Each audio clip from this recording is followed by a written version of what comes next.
Chapter 39. After 3 years, the monarch is revived. The story tells how the great sage's son, his head aching unbearably, pleaded with his master. "Stop, stop, I'll bring him back to life." When Sanzang asked how, Monkey replied, "The only way is to go to the underworld, find out which of the kings down there has his soul, and ask for it back to revive him with." "Don't trust Monkey, master," said Pig. "He told me earlier there'd be no need to go to the underworld because he could get him brought back to life in the world of the living. He thought that would be a good way of showing off his powers." The venerable elder, taken in once again by this breath of evil, started reciting the band tightening spell, which threw Monkey into such a desperate state that he accepted the condition gladly. "I'll cure him within the world of the living, I really will." "Don't stop," said Pig. "Carry on saying the spell." "You stupid, evil beast," railed Monkey, inciting the master to say that spell. Pig was falling about with laughter. Brother, you thought you could put one over on me, but you never imagined I'd put one over on you." "Stop, master, stop," pleaded Monkey. "I'll bring him back to life without leaving the world of the living." "And how are you gonna do that?" Sanzang asked. "With a single somersault of my cloud, I can rush in through the southern gate of heaven," said Monkey. "I won't go to the palace of the Dipper and the Bull or to the Hall of Miraculous Mists, but straight up to the Tashita Palace in the Lycan Heaven above the 33rd heaven to see the Supreme Lord Laozi. I'll ask him for one of his 9-cycle soul-returning pills, and that, I guarantee, will bring him back to life." "Off you go, then," said Sanzang, delighted to hear this. "And be as quick as you can. It's the 3rd watch now."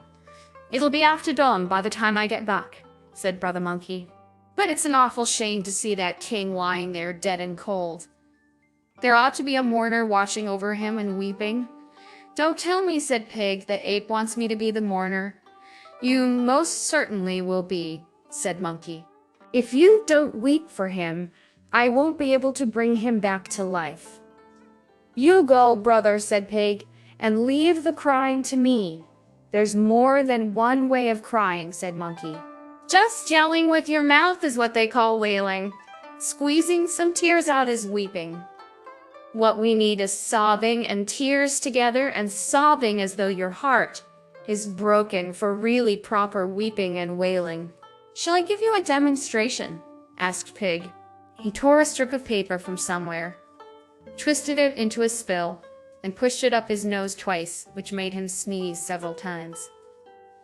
"Just watch as the tears come streaming down and his nose runs as he starts to wail." He sobbed and sobbed uncontrollably, talking all sorts of nonsense as if someone really had just died.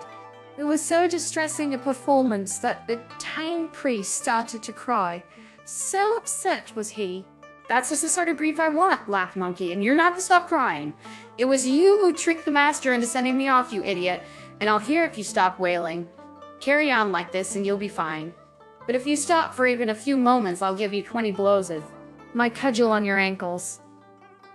"Off you go," laughed Pig. "Once I get crying like this, I can keep it up for a couple of days." Hearing all this fuss and bother, Friar Sam fetched some incense sticks and lit them as an offering. "Very good," said Monkey. "As you are all being so respectful, I'll be able to do my best." Thus the great sage left his master and 2 fellow disciples in the middle of the night and shot up on a somersault cloud. He went in through the southern gate of heaven and was as good as his word.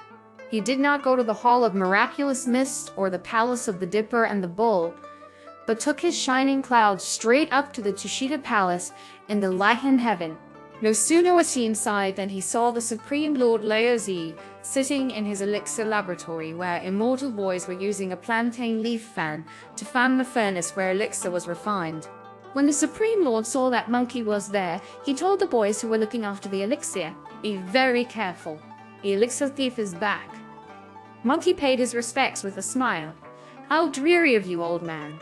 No need to be on your guard against me. I don't do things like that anymore."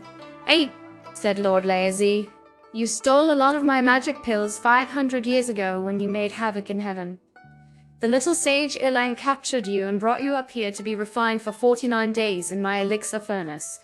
Goodness only knows how much charcoal we used up, since you've been lucky.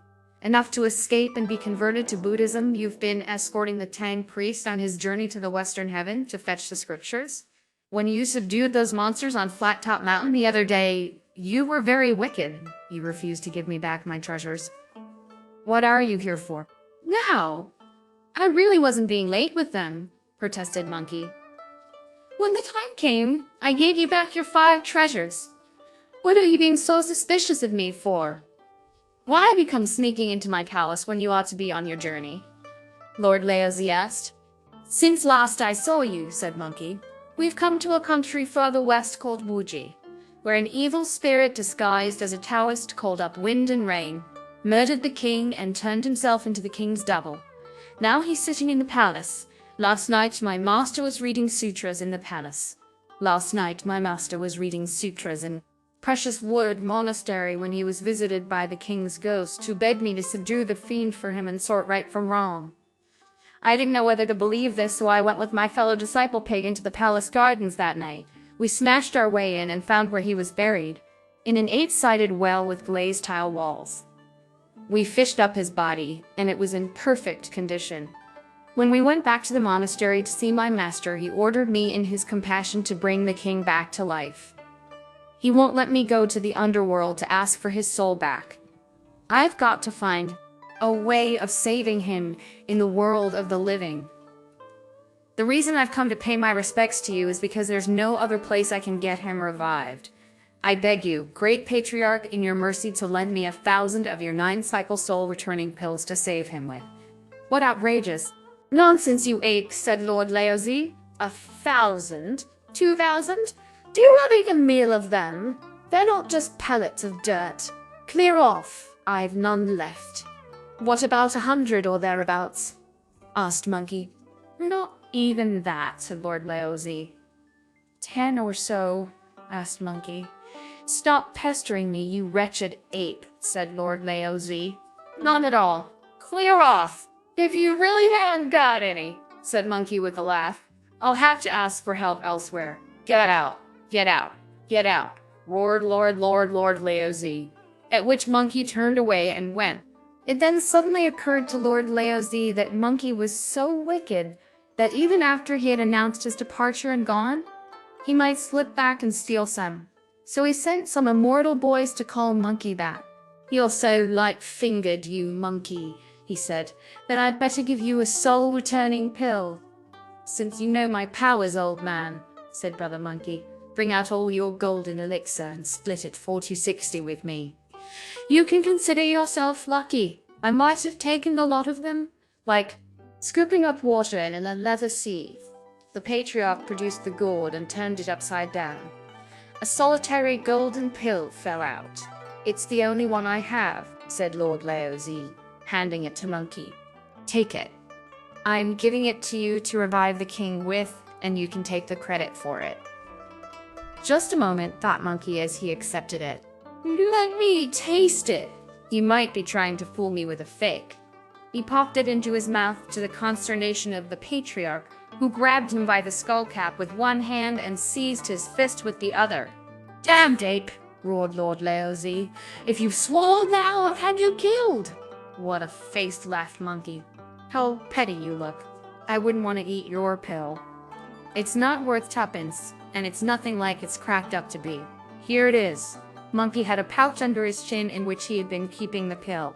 Lord Laozi felt it, then said, clear off and never come back here to pester me again. The great sage then thanked the patriarch and left the Tushita palace. Watch him as he leaves the jade gates in 1,000 beams of light and comes down to earth amid 10,000 auspicious clouds.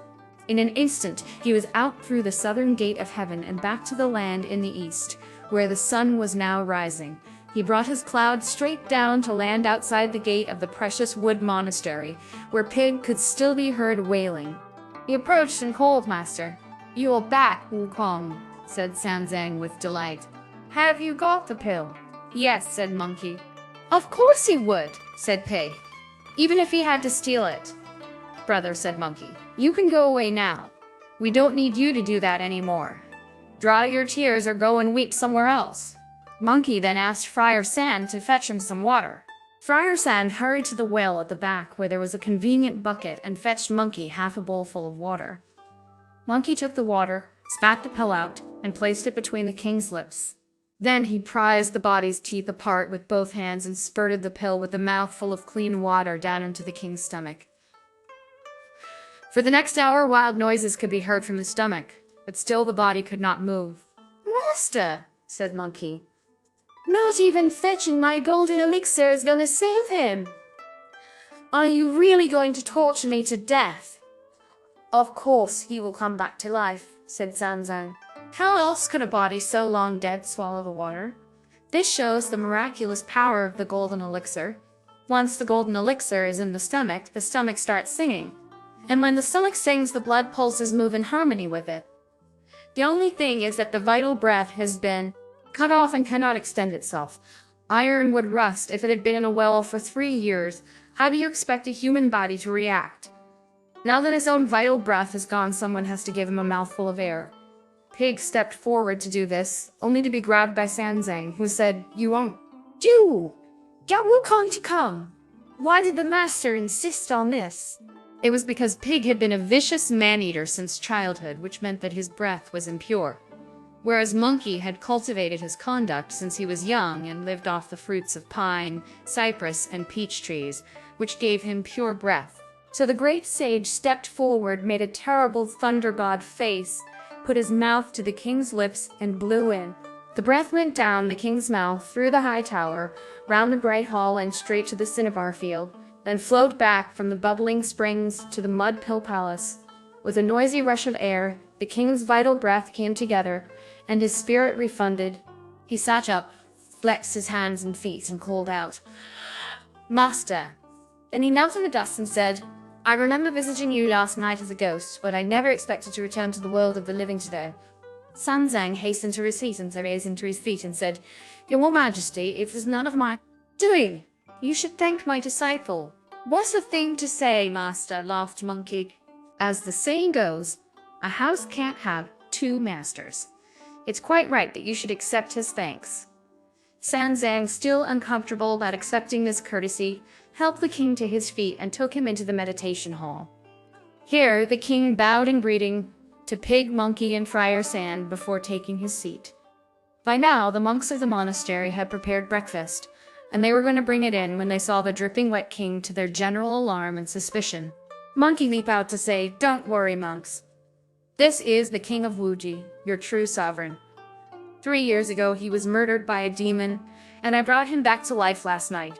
Today, we'll be going to the capital to sort right from wrong. If you have any food, bring it in.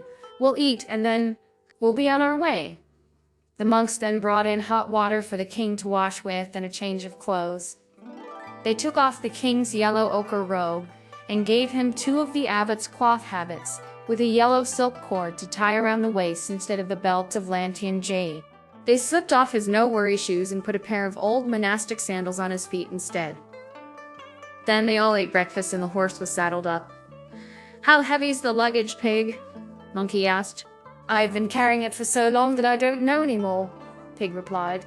"Divide the stuff into 2 loads," said Monkey, "and give 1 to the king to carry. We must be in town early to get on with the job." "I'm in luck," said Pig. "It took me one heck of an effort to carry him here. But now that he is alive again, he's doing my work for me." The idiot asked the monastery for a carrying pole and divided the luggage unfairly.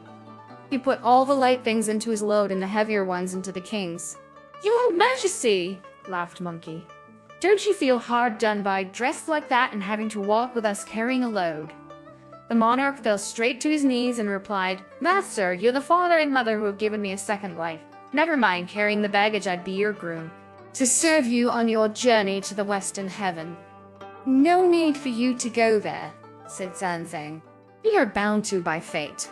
You'll just have to carry this stuff the 15 miles into town. Once we've captured the fiend, you must go back to ruling again, and we'll go on to fetch our scriptures." Pig's comment on this was, "That means he'll only carry it for those 15 miles, and I'll have to continue as the permanent porter." "That's enough of that nonsense, brother," said Monkey. "Hurry out and lead the way." Pig then led the way forward with the king, while Friar Sand helped the master mount, and Monkey brought up the master mount, and Monkey brought up the rear. The 500 monks of the monastery drew themselves up in an orderly procession to see them off to the accompaniment of music. "There's no need for you to come any further to see us on our way," said Monkey with a smile. "It would be disastrous if any official heard about it and news of what we were going to do leaked out. Please go straight back. I'd just like you to get His Majesty's clothes clean and tidied and send them into the capital this evening or tomorrow morning. I'll see to it that you're properly rewarded." The monks obediently returned, and Monkey hastened his pace to catch up with his master as they pressed ahead. Indeed, in the West, there was a magic spell to yield the truth. Metal and wood together refined the spirit. The mother of Cinnabar had a mysterious dream. The boy grieved over the useless body. The true ruler had to be found at the bottom of a well, and a visit to Lord Laozi in heaven was required. Realizing that matter is void, he regained his nature. The Buddha indeed saves those who are so predestined. It took master and disciples less than a morning to make their journey, and they were soon near the city. "Wukong," said Sanzang, "I think that must be the capital of Wuji ahead of us." "You're right," said Monkey. "Let's get there soon and do our job." As they entered the city, they saw that the people in the streets were well-dressed and that there was an air of busy prosperity. The phoenix pavilions and dragon towers of the palace looked most magnificent, and there's a poem to prove it. These palaces resemble those of a great state. The singing and dancing here are like in Tang.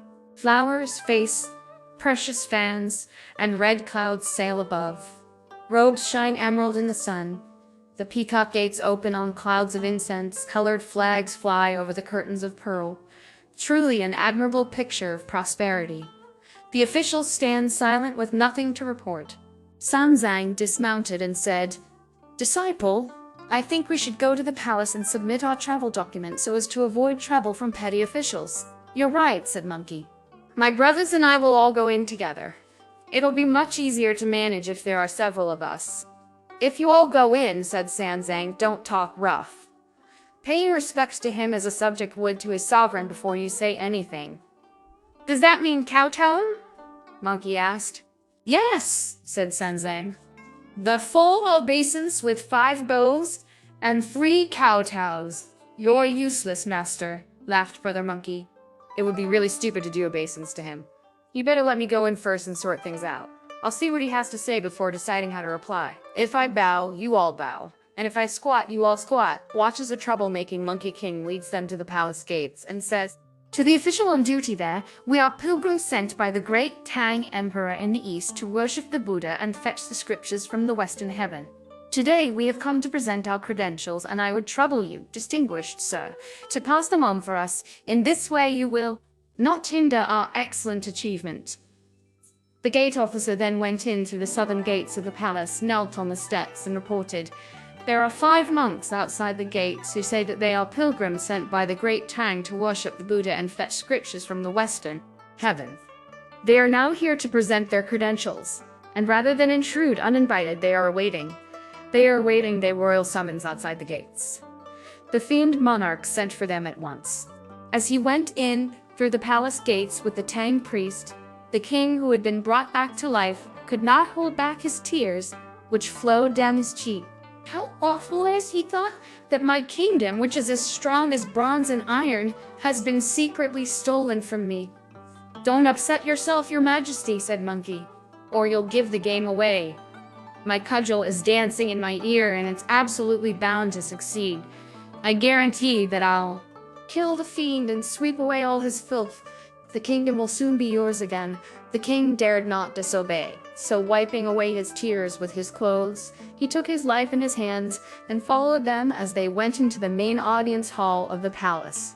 Next were to be seen the civil and military officials and the 400 courtiers, all towering over them in majestic silence. Monkey led the Tang priest to stand unmoving at the foot of the white jade steps. The officials below the steps all trembled with fear. "What a stupid monk," they said. "Fancy seeing our king without even bowing to him or saying anything polite. He hasn't even made a respectful chant. What brazen effrontery!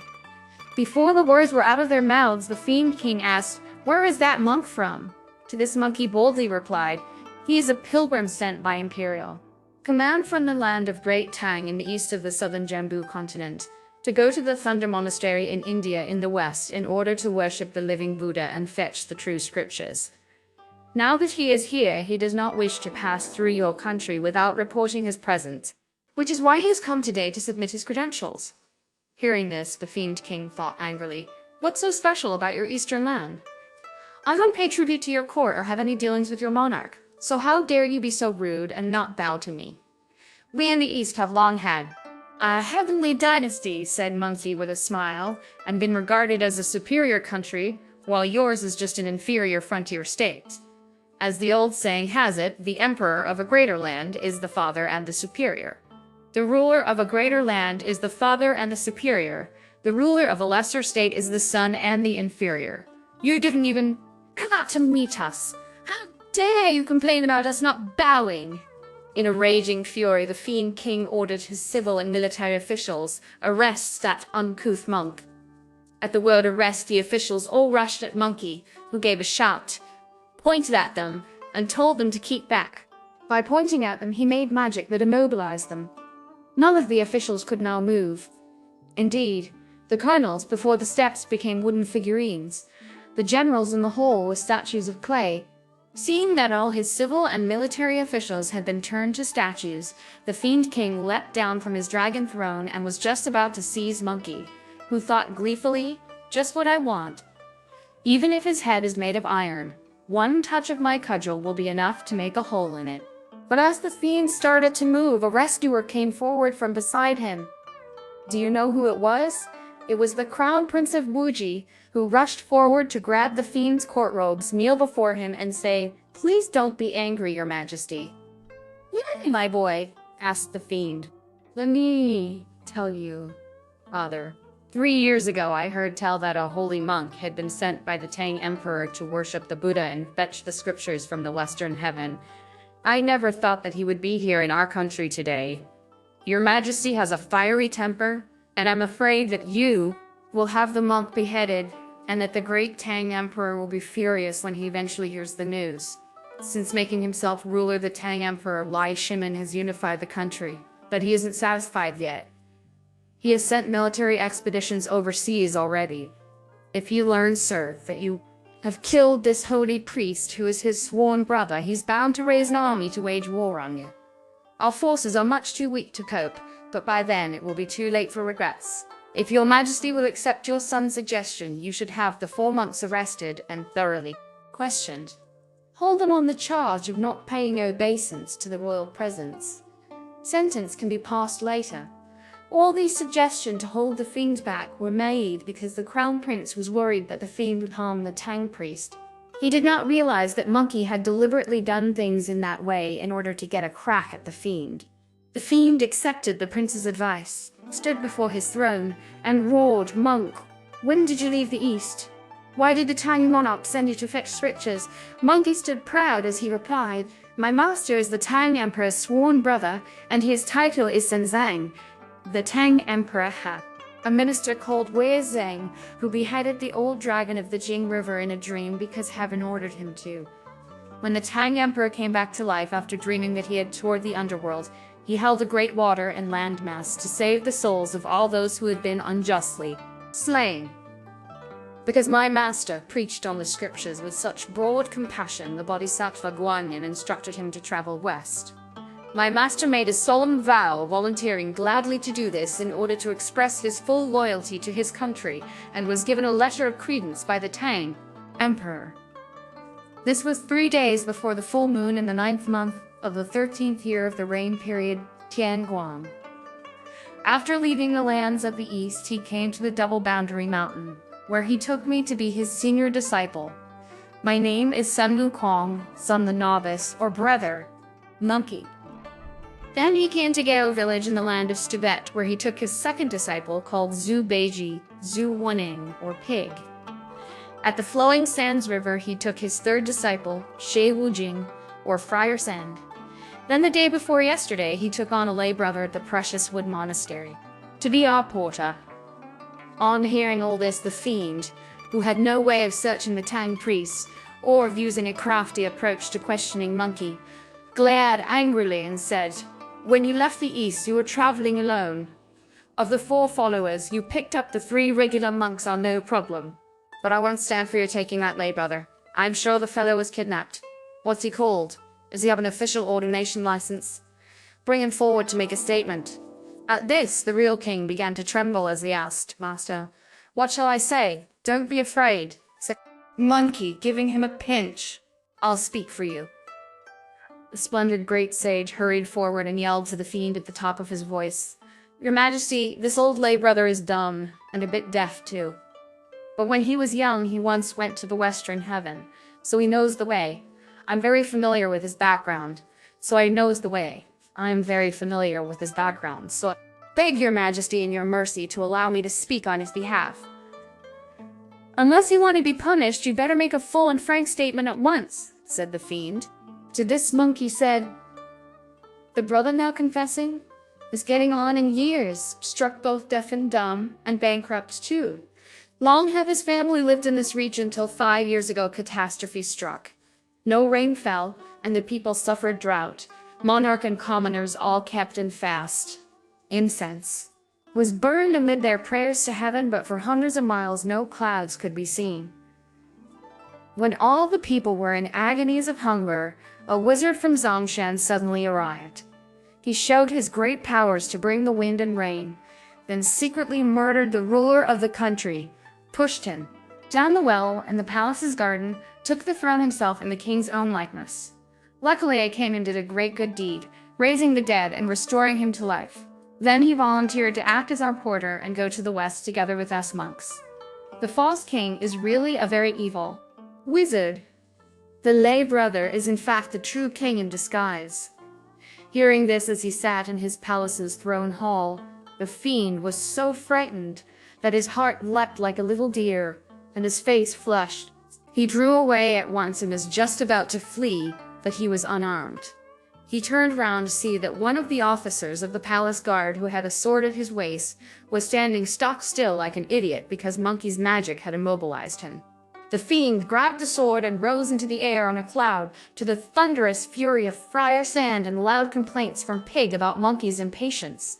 If you'd taken it a bit more gently, you could have calmed him down and got him. If he gets away on his cloud now, wherever will you find him? "Stop that awful din, brothers," laughed Monkey. "Let's ask the prince to come down and pay his respects to his father and invite the queen and the consorts to bow to their husband." He then recited the words to lift the immobilizing spell and said, "When the officials come to, tell them all to come and pay homage to their sovereign. Then it will be known who is the real king. Tell everyone what has happened so that the truth can be known. I'm off to find the demon." The splendid great sage then gave Pig and Friar Sand his parting instructions. "Look after them all, king and ministers, father and son, queen and consorts, and our master." By the time he had finished speaking, he had already disappeared. He was already up in the 9th layer of cloud, looking all around for the fiend. He saw that the wretch had got away with his life and was fleeing back to the east. Monkey was soon close behind him and shouting, "Where do you think you're going, monster? Monkey's after you." The fiend turned to look, raised his sword and shouted, "You scoundrel, Monkey! It was none of your business that I was sitting on someone else's throne. Why did you have to come here righting wrongs and giving my secret away?" "I'll get you, you cheeky monster," chuckled Monkey. "Don't imagine you'll ever be a king again. As you knew who I was, you should have made yourself scarce instead of giving my master a bad time. What sort of confession were you trying to extort from him? The one you got just now? If you won't go, tough guy, try a taste of my cudgel." The fiend dodged the blow, then struck back at Monkey's face with his sword. Once the two of them were in action, it was a splendid fight. Indeed, fierce was the Monkey King, and strong the Demon Monarch, as cudgel parried sword while they fought against each other. For one whole day, the 3 worlds are in cloud just because a monarch recovered his throne. After a few rounds, the fiend realized that he was no match for Monkey, and fled back to the city by the way he had come. He rushed through the 2 lines of civil and military officials before the White Jade Steps, turned himself into the likeness of the Tang priest with a shake of his body, and stood holding his hands together before the steps of the throne hall. When the great sage caught the monster up and had raised his cudgel to strike him down, the monster said, "Disciple, it's me. Don't hit me." Monkey then raised his cudgel to strike the real Tang priest, who also said, "Disciple, it's me. Don't hit me." Both Tang priests were so alike as to be indistinguishable. "If I kill the Tang priest, who is really the demon in disguise, that will be a great achievement," thought Monkey. "But if I killed my real master, that would be terrible." So he had to stay his hand while he asked Pig and Friar Sand, "Which one is the fiend, and which is our master? Point the fiend out to me, and I'll kill him." "You made such a noise when you were fighting up there," said Pig, that I blinked. "And when I opened my eyes again, there were two masters. I don't know which is the real one." As soon as he heard this, Monkey made magic with his hands, said the words of the spell, and called on all the devas who guard the Dharma, the 6 Dings, the 6 GS, the protectors of the 4 quarters, and the center, the 4 duty gods and the 18 guardians of the faith, as well as the local deities and mountain gods. "I'm here to subdue a demon, but the demon has turned himself into my master. They're so alike I can't tell them apart. As you have secret understanding, please invite my master to enter the throne hall so that I can capture the fiend." Now the fiend was good at cloud jumping, and the moment he heard what Monkey was saying, he got out by leaping on the roof of the throne hall, so that when Monkey raised his cudgel, he struck at the Tang priest. "Oh dear, had you not called in those gods, he would have beaten 20 Tang priests to pulp there and then." Luckily, the gods blocked his cudgel and said, "Great sage, the fiend is a cloud jumper. He's got up on the roof." But as soon as Monkey went up on the roof after him, the fiend jumped down again, grabbed hold of the real Tang priest, and got the two of them muddled up again in the crowds. They were once again indistinguishable. Monkey was most upset, and on hearing Pig's mocking laughter from beside him, he burst into a fury. "What's wrong with you, cretin? You'll have to be at the beck and call of 2 masters now, so why are you looking so pleased?" "Call me stupid if you like, brother," laughed Pig, "but you're even sillier than me. If you can't tell which is the master, don't waste your effort trying. If you can bear the headache, ask our master to say the spell. Friar Sand and I will each stand by one of them and listen. The one who doesn't know the words will be the fiend. What's the problem? Good for you, brother," said Monkey. "Only 3 people know the words of that spell. They came from the heart of Lord Buddha and were taught to the Bodhisattvas of Guanyin and passed them on to our master. Nobody else knows them." "Very well then, say the spell, master." The Tang priest then really did begin to recite it. The fiend, who could not possibly have known the words, could only mumble some gibberish. "This one here who's mumbling is the fiend," said Pig, letting go of the monster and raising his rake to strike him with. The fiend leapt up into the air and flew away in a cloud. With a great shout, the splendid Pig mounted another cloud and went after him. Friar Sand, too, was so excited that he abandoned the Tang priest and brandished his own staff for battle. Only then did the Tang priest stop saying the spell. The great sage Monkey grabbed his cudgel and joined in the aerial chase despite his headache. In this fight, 3 ferocious monks had one wretched fiend surrounded. As the fiend was held in check by Pig's rake and Friar Sand's staff, Monkey laughed and said, "I can't go straight up to him and hit him head on because he's so scared of me that he'd run away. I'll go up higher, turn myself upside down, and hit him that way." The great sage then sprang up in auspicious light to the 9th layer of cloud, and was just about to deliver his blow when a multicolored cloud appeared to the northwest, and a voice shouted loudly, "Don't hit him, son Wukong." Monkey turned around to see that this was the Bodhisattva Manjuri, checked his blow at once and did obeisance. "Where are you going, Bodhisattva?" he asked. "I'm here to collect that fiend for you," Manjusri replied. Monkey thanked him for his trouble. Manjusri produced the demon-revealing mirror from his sleeve to reveal the fiend's true form. Then Monkey called Pig and Friar Sand to come to greet the Bodhisattva. When they all looked in the mirror, they saw that the monster was quite appallingly ugly. Eyes like glazed dishes, a head like a steel cauldron. His whole body blue as indigo in summer, his claws as white as autumn frosts. 2 floppy ears, a tail as long as a broom, blue hairs bristling with courage, red eyes shining with gold, flat teeth like jade flagstones, round whiskers sticking out like spears. When his true image is shown in the mirror, he is Manjushri's Lion King. Bodhisattva, said Monkey. He's the blue-haired lion from under your throne. Why did he run away here to be an evil spirit, and why didn't you subdue him before? Wukong, replied the Bodhisattva. He didn't run away. He was sent here by the Lord Buddha.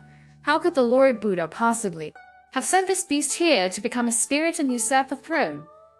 I could have done with some of his edicts to help me to put up with the misery of escorting the Tang priest. There are some things you don't know, said Manjushri. That king of Wuji was a benevolent man and used to feast monks. The Lord Buddha sent me here to bring him to the west, where he might become golden or hat. Because I could not appear to him in my real form, I turned into an ordinary monk and asked him for some vegetarian food.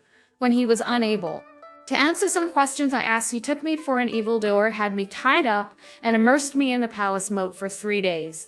Luckily, the 6 Jayas saved me with their golden bodies and took me back to the west, where I reported to the Tathagata Buddha. It was he who ordered that the king be pushed into the well and soaked for 3 years as punishment for my 3-day soaking. Every mouthful we eat or drink is predestined.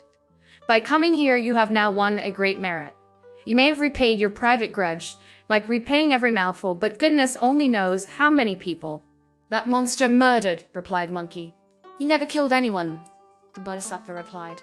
In the 3 years since his arrival, the winds and rains have come at the right time. The state has been strong and the people have known peace. He did nobody any harm, even if all that is granted, said Monkey. He's been sleeping with the queen and the consorts in the harem. Surely this has sullied them and been an affront to morality. He has not sullied them at all, the Bodhisattva replied. He's a gelded lion. Hearing this, pig went up to the creature and had a feel. This evil spirit's got a bad reputation he doesn't deserve, he chuckled, like a teetotaler with a red nose. In that case, said Monkey, take him with you. If you hadn't come, Bodhisattva, I'd never have spared his life. The Bodhisattva then set a spell and shouted, Return to the truth, beast! What are you waiting for? Only then did the fiend king return to his original form. Manjushri placed a lotus blossom over the monster to tame him, sat on his back, and left Monkey amid golden light. Manjushri returned to Wutai Mountain to hear the scriptures taught beneath the lotus throne. If you don't know how the Tang priest and his disciples left the city, listen to the explanation in the next installment.